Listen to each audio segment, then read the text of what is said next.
The year is 1258. Baghdad, the jewel of the Islamic world, burns. For 500 years, this city has been the beating heart of human knowledge, home to the House of Wisdom, where scholars from every corner of the earth gathered to translate, preserve, and expand the boundaries of mathematics, astronomy, medicine, and philosophy. Now, the Tigris River runs black with ink from countless manuscripts thrown into its waters, and red with the blood of perhaps 1 million souls. The Mongol army doesn't just conquer cities, it erases them. And the man who set this machinery of destruction in motion died 31 years earlier, having never seen Baghdad, having never set foot in half the territories his armies would consume. His name was Temujin. History would remember him as Genghis Khan. And by the time his empire finished expanding, roughly 40 million people, 10% of everyone alive on Earth, would be dead. But here's what makes this story worth understanding. Genghis Khan wasn't simply a destroyer.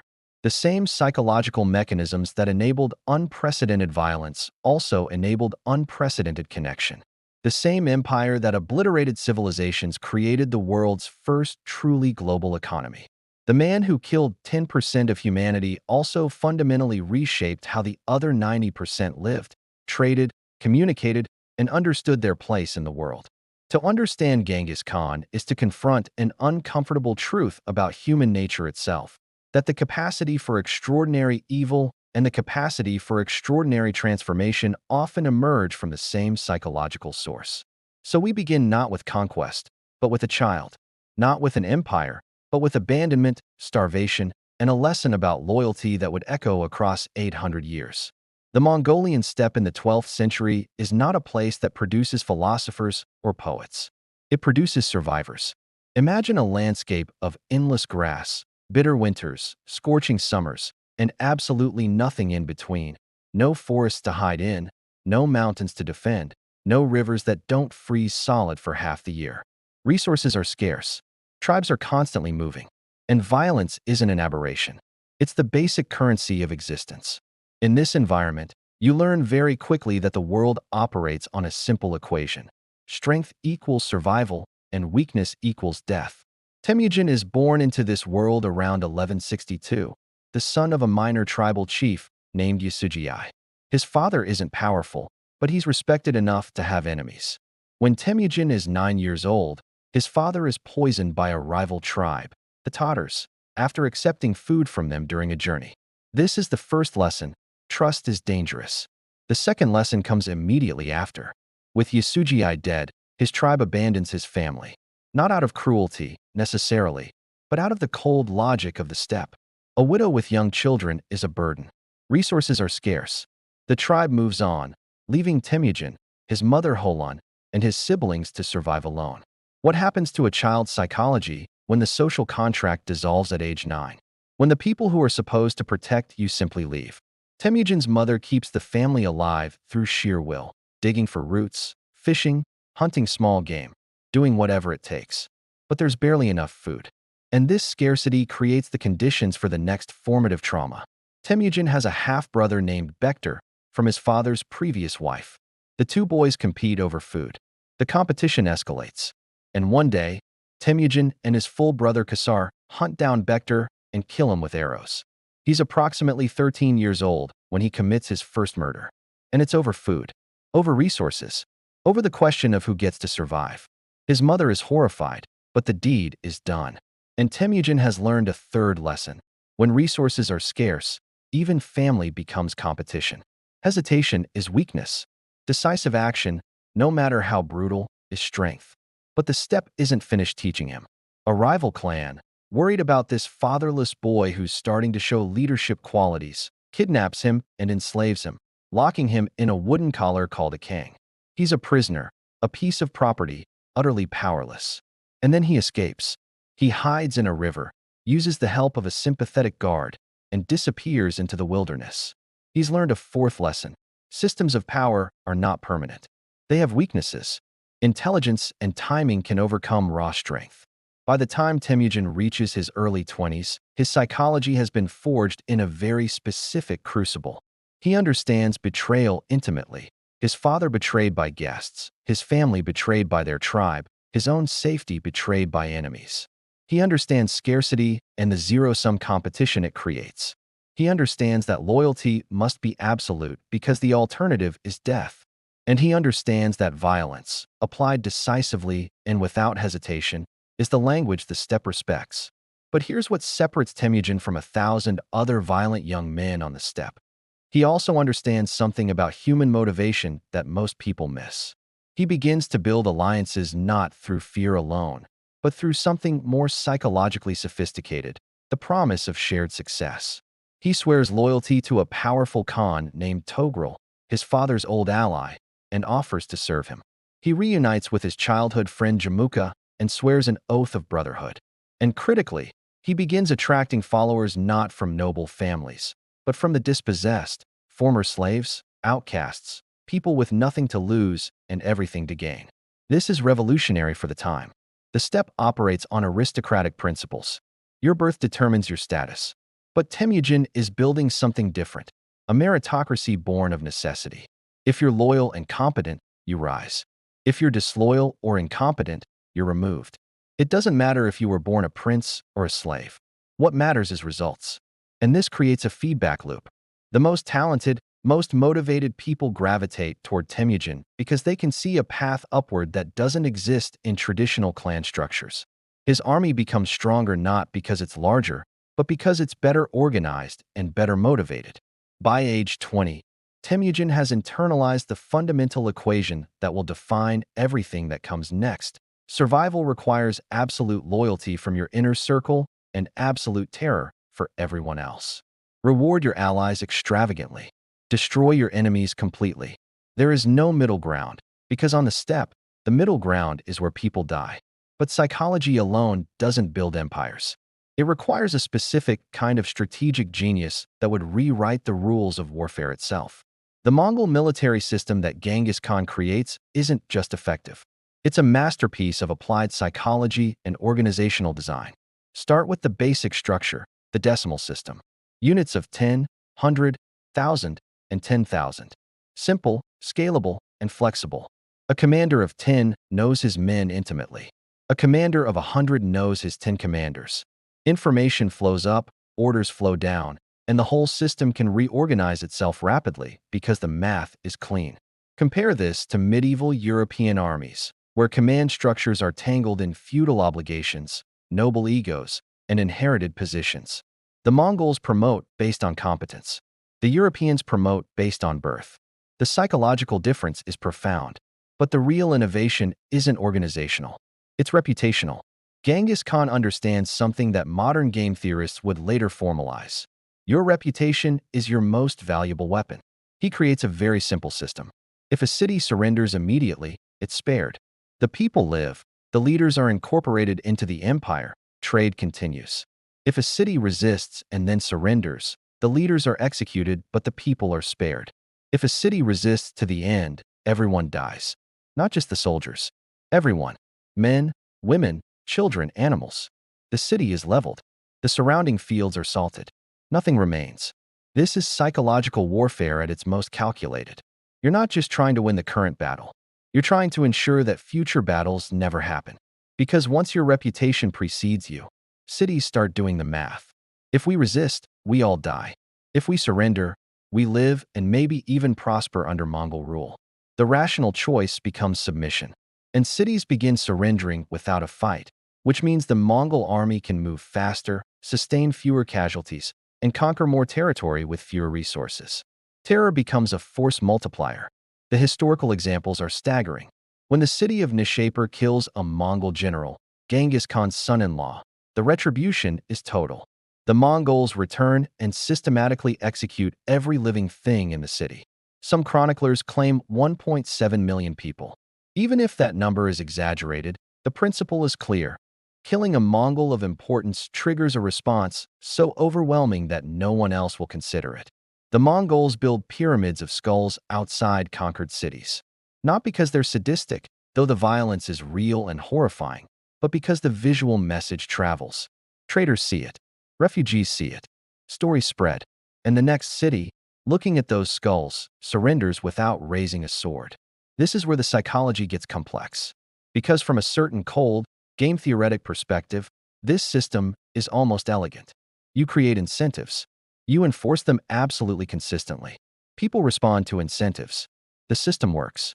But the human cost is almost incomprehensible. Entire populations wiped out. Cultures erased. Knowledge lost. And all of it justified, in Mongol thinking, by a simple logic. We gave them a choice, and they chose death by resisting. Now at another layer, meritocracy. Genghis Khan doesn't just promote based on competence in theory. He does it in practice, repeatedly, in ways that shock traditional societies. Generals who win battles get promoted, regardless of their birth. A shepherd who shows tactical brilliance can command armies. A former enemy who demonstrates loyalty can become a trusted advisor. This isn't enlightened humanism. It's practical psychology. If your commanders are selected for ability rather than birth, your army becomes more effective. If your soldiers know that competence leads to reward, they're more motivated. If former enemies know they can join the winning side without being forever marked as outsiders, they're more likely to switch allegiances. The famous Mongol decimal system includes a key feature. Units fight together, train together, and are punished together. If one man in a unit of 10 flees, the entire unit is executed. This creates peer pressure at the molecular level. Your survival depends on the competence and courage of the men around you, and their survival depends on yours. Betrayal becomes almost psychologically impossible because it's not just your own life at stake. It's the lives of everyone you've trained with, fought with, shared hardship with. This is trauma bonding weaponized. And then there's intelligence. The Mongols use extensive spy networks. They send merchants ahead of armies to gather information about city defenses, political divisions, economic conditions. They use prisoners as intelligence sources, often sparing skilled craftsmen or educated people who can provide useful information. They employ false retreats, the famous Mongol tactic of appearing to flee, drawing enemy forces into pursuit, then wheeling around to destroy them when they're dispersed and disorganized. This requires discipline and coordination that's extremely rare in medieval warfare. European knights, trained for individual glory, regularly fall for this. Muslim armies, more disciplined, still struggle against it. Because the Mongols are fighting a different kind of war, one where information and psychology matter as much as swords and arrows. And perhaps most surprising to contemporary observers, religious tolerance. The Mongols adopt a policy of near-total religious freedom. Buddhists, Christians, Muslims, Taoists, shamans, all are permitted to practice freely within the empire. Genghis Khan even grants tax exemptions to religious institutions. This isn't because he's particularly devout or philosophically committed to tolerance. It's strategic psychology. Religious persecution creates unified resistance. Religious freedom fragments potential opposition. If you're a Muslim city facing a Mongol army, and you know that Muslims in other Mongol territories practice their faith freely, resistance becomes less about defending your religion and more about a pure calculation of survival. The Mongols neutralize one of the most powerful motivators of resistance, the fear that conquest means forced conversion or religious annihilation. Compare this to the Crusades happening roughly contemporaneously in Europe and the Middle East, where religion is the central justification for warfare, or to the Spanish Reconquista, or to countless other conflicts where religious identity and political power are inseparable. The Mongols separate them, not out of enlightenment, but out of a cold assessment. Religious wars are expensive, brutal, and create endless resistance. Better to let people keep their gods and focus on making them pay taxes. By the 1220s, the Mongol war machine has conquered territory from Korea to Eastern Europe. And observers everywhere are trying to understand how this relatively small population from the middle of nowhere has defeated armies 10 times their size, conquered civilizations with thousands of years of history, and shown no signs of slowing down. The answer isn't superior technology. Mongol bows are excellent, but not dramatically better than Turkish or English bows. Mongol horses are hardy, but not magical. The answer is psychology and organization. An army built on merit fights harder than an army built on nobility. An empire with a reputation for total destruction faces less resistance than an empire that shows mercy inconsistently. An intelligence network that knows the enemy's weaknesses before battle begins has an overwhelming advantage. And a leader willing to make decisions without hesitation or moral anguish can move faster than leaders who need consensus or divine approval. But Genghis Khan's genius isn't just in taking territory. It's in holding it. Where other conquerors create deserts and call it peace, the Mongols build something unexpected, the world's first truly globalized economy. The question becomes, can the same psychological traits that enable mass killing also enable mass connection? The Pax Mongolica is one of history's great paradoxes. The same empire responsible for destroying Baghdad, decimating Persia, and conquering China also creates the safest trade routes in human history up to that point. After the initial conquests, something remarkable happens. Violence doesn't disappear. The Mongol military remains the most effective killing machine of its era. But it gets redirected outward, toward borders and rebellions, while the interior of the empire becomes remarkably stable. Genghis Khan establishes a system called the Yam, a postal and relay network that spans the entire empire. Stations every 20 to 30 miles. Fresh horses. Messengers carrying metal tablets that grant them authority to requisition supplies. Information begins moving at unprecedented speeds. A message can travel from Beijing to the Black Sea in weeks instead of months. This isn't just impressive logistics. It's the foundation of everything else that follows. Because when information moves quickly, trade becomes possible on a scale that was previously unimaginable. Merchants traveling under Mongol protection carry passports, actual documents guaranteeing safe passage. If a merchant is robbed or killed, the local Mongol governor is held responsible. This creates a powerful incentive for local authorities to protect traders. Bandits disappear from major routes because the punishment for robbery is death, applied swiftly and without political consideration. For the first time in history, you can travel from Venice to Beijing with reasonable confidence that you'll arrive alive with your goods intact. The economic implications are transformative. When transaction costs drop, when you don't have to factor in the probability of being robbed, killed, or extorted by local authorities, trade volume explodes. Goods that were previously too risky to transport over long distances become viable. Technologies that existed in isolation begin to spread. Gunpowder, already invented in China, travels west through Mongol territories and reaches Europe. Printing technology moves along the same routes. The compass, paper money, new crops, new ideas about mathematics and astronomy. The Mongols don't invent these things. They create the conditions under which they can spread. And the mechanism is simple. Security enables trade, trade creates wealth, and wealth creates stakeholders who benefit from continued stability. A merchant in Samarkand who's grown rich trading Chinese silk has no incentive to support rebellion against Mongol rule.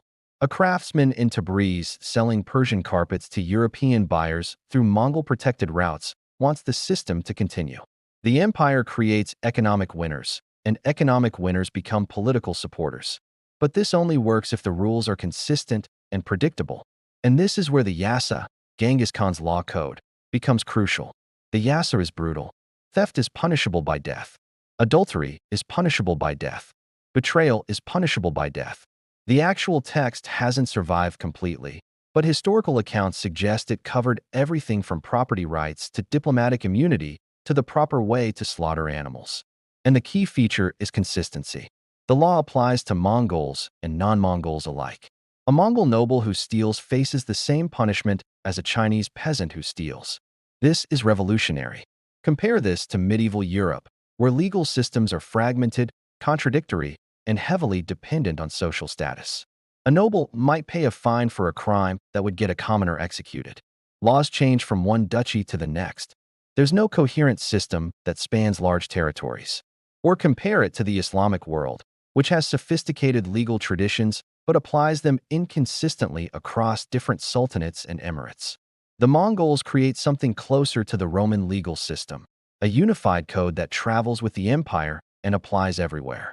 The psychological effect is profound. If you know the rules and you know they'll be enforced consistently, you can plan.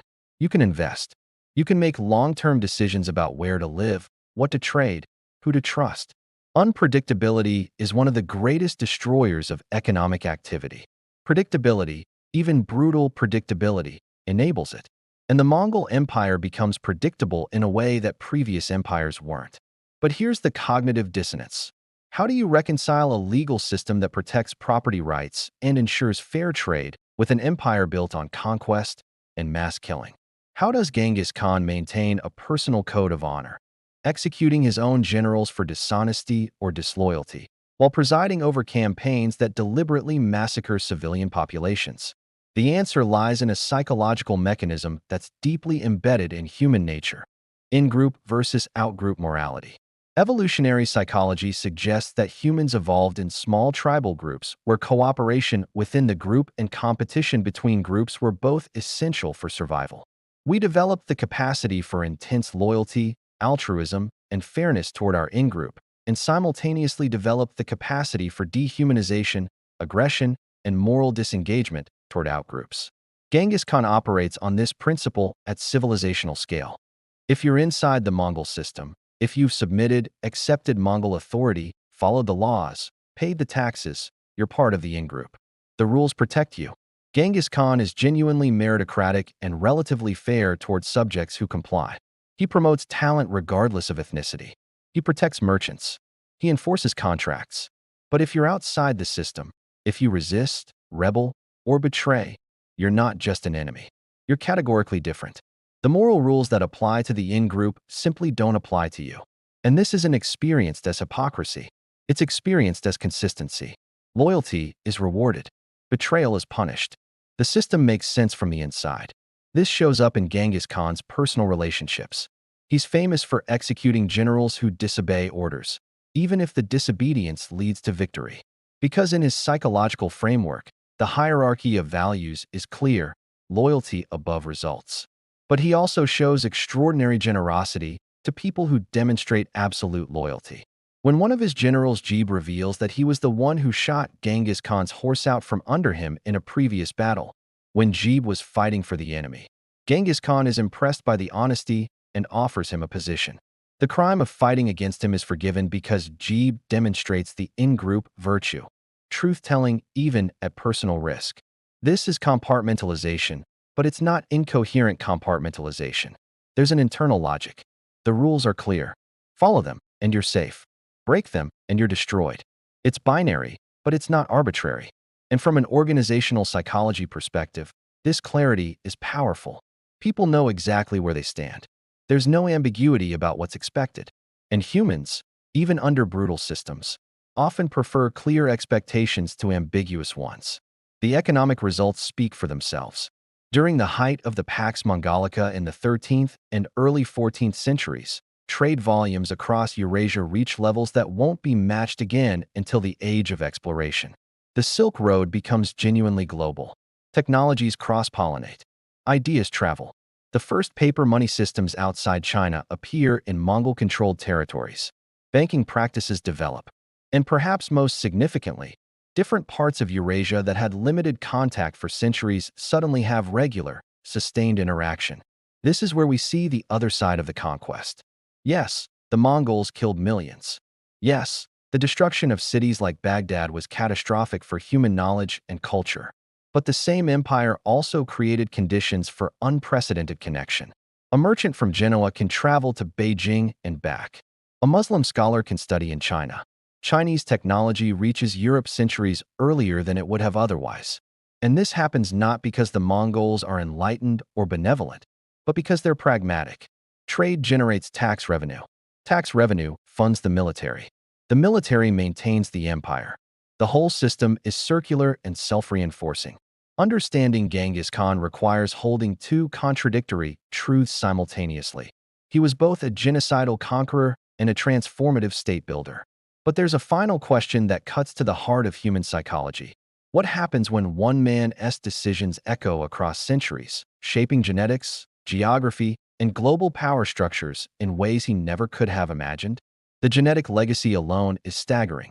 Studies published in the early 2000s suggest that roughly 16 million men alive today, about 0.5% of the global male population, carry a Y chromosome lineage that appears to originate with Genghis Khan or his close male relatives. This is an almost incomprehensible level of reproductive success. From an evolutionary biology perspective, Genghis Khan is one of the most successful humans who ever lived.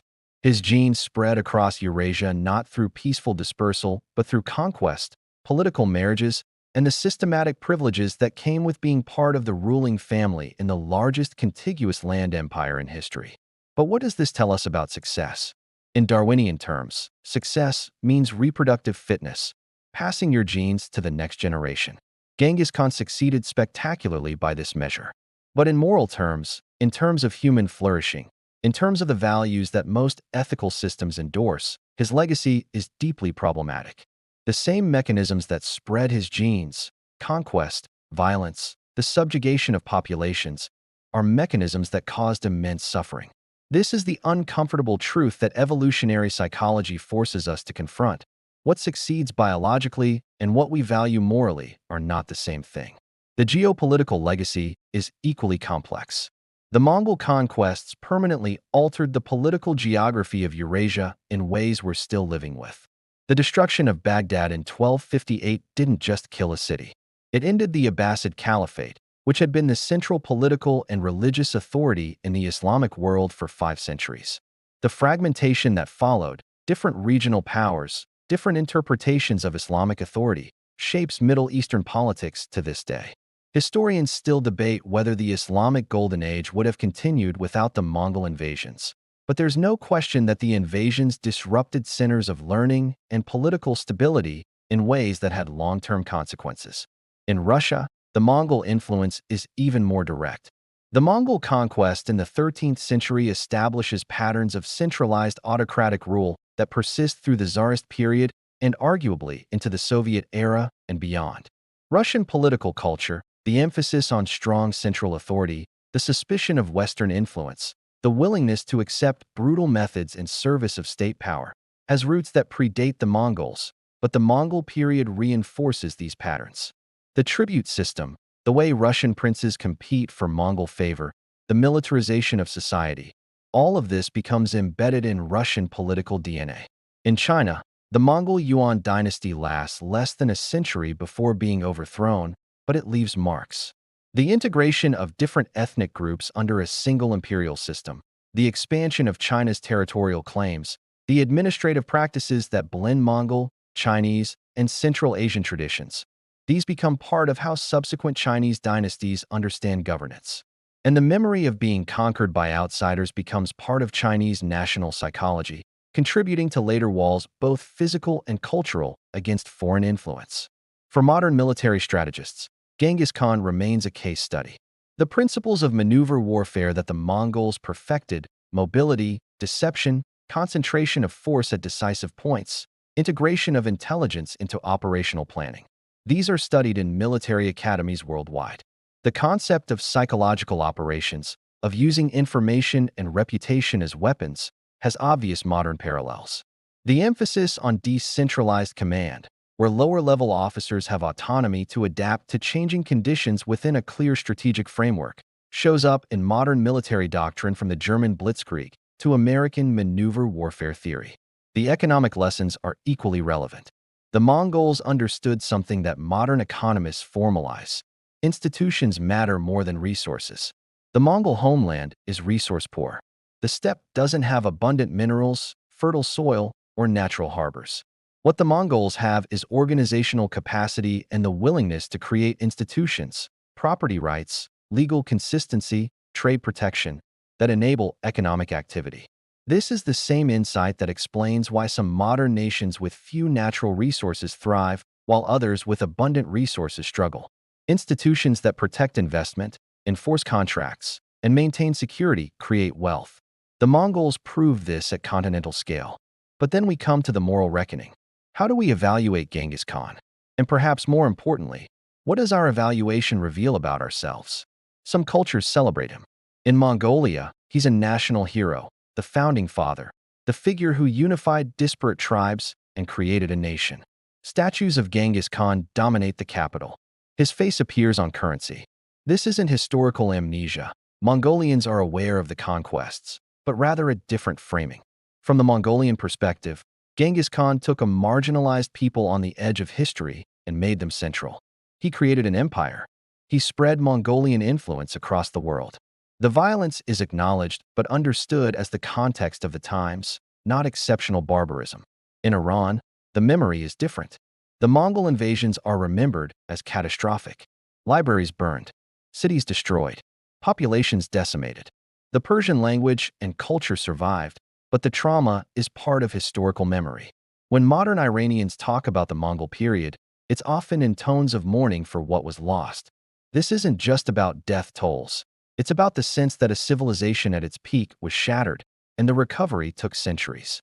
In China, the legacy is more ambiguous. The Yuan dynasty is remembered as a foreign conquest, but also as part of the continuous line of Chinese imperial history. The Mongols adopted many Chinese administrative practices, patronized Chinese arts, and eventually were absorbed or expelled, with Chinese civilization continuing. There's less trauma in the Chinese historical memory of the Mongols compared to the Persian memory, perhaps because Chinese civilization survived relatively intact. And in the West, Genghis Khan occupies a strange position.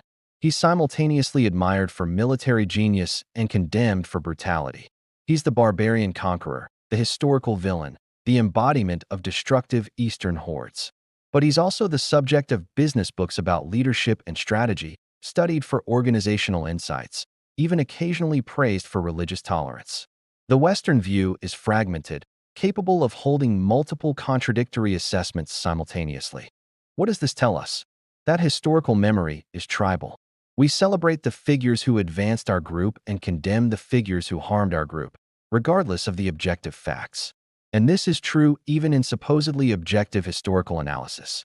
The questions we ask, the evidence we emphasize, the moral frameworks we apply, all of this is influenced by our own cultural position. There's a broader philosophical question here about progress and violence. Can beneficial outcomes justify terrible means?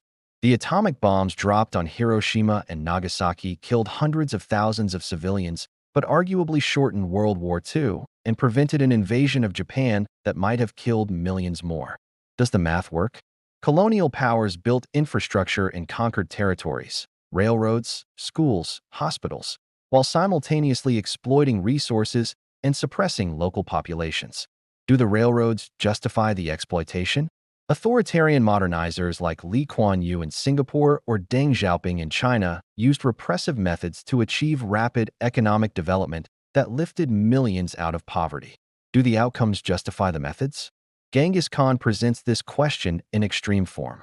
40 million dead, but also the Silk Road's golden age. The spread of technologies that would eventually contribute to the Renaissance. The creation of trade networks that connected the world in unprecedented ways. From a utilitarian perspective, if we could somehow calculate the total suffering caused by the conquests against the total benefit created by the Pax Mongolica and its long-term effects, what would the balance show? And more importantly, does it even make sense to perform that calculation? Can we reduce human lives and human suffering to numbers on a ledger? Most ethical systems say no. The ends don't justify the means, especially when the means involve the deliberate killing of innocent people. But most ethical systems also struggle with the historical reality that much of what we consider progress, the development of civilizations, the spread of technologies, the integration of global trade, has been accompanied by violence. The question isn't whether we can find a purely peaceful path through history. We can't. The question is how we reckon with the fact that the path we actually took was soaked in blood. And this brings us to the psychology of how we remember historical figures.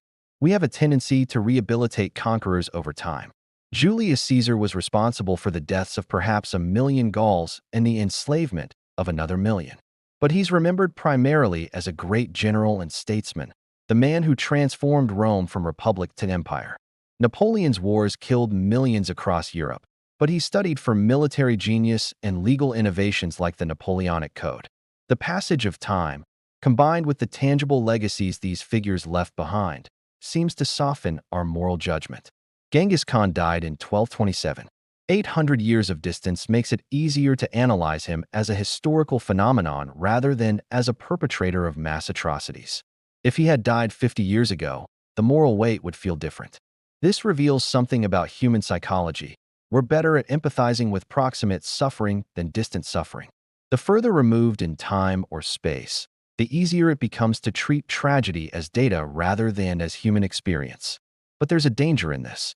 The danger of great man history.